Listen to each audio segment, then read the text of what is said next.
Hello kabayan, magandang araw kabayan at magandang gabi kabayan. So OD tayo kabayan, OD E5. So ang nire-repair natin kabayan, bubong, hood niya, saka yung bubong hindi pala kasama. Hood lang kabayan ha, marami mga maliliit na yung parang paggapang na siya nga kabayan, rusty. So kailan tatanggalin natin yan, ni-repair. So liha sa harapan, kadalasan naman kabayan yung sa harapan ng hood. Tapos fender, so yung fender pala kabayan, pinalitan na lang isa. So nag-start na ako mag-repair yan sa kabila din. So pinalitan ng bago, kabila ang fender. Tapos yung one din, running board. So yung running board, repair din yan siya. So i-sandblast na natin yan. Kalawang na. So nakaraang araw, ganun din, buo yung parang yung naiwan lang, bumper lang hindi ko pinuntarahan, repair din yun, rusty din siya.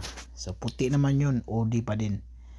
Bilis, grabing kalawang, kakainin talaga ng kalawang pag matanggal na yung pintura kabayan.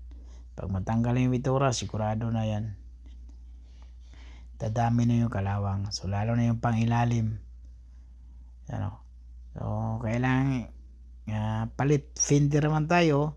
Tapos yung kabila din kabayan, pati yung kabila,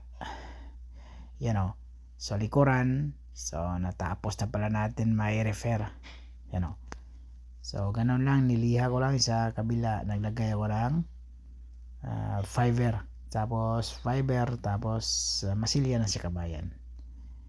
So pangilalim pala si kabayan, mayroon din. Ang nagbayad pala nito kabayan na, hindi insurance yung bayad nito. So tapos na yung OD natin kabayan, ginawa natin yung hood, fender, kabilaan. So tingnan mo sitting, okay na yung fender sa hood. So yan, so okay na, likuran, pati likuran ito, kasama yung pintuan na to. Tapos yan, so panel, quarter panel, nirepair natin yan. So wala nang rusting yan kabayan okay na yan. So rusty, focus pala tayo sa rusty. Tapos sa hood kunting may tama, so tinira din natin.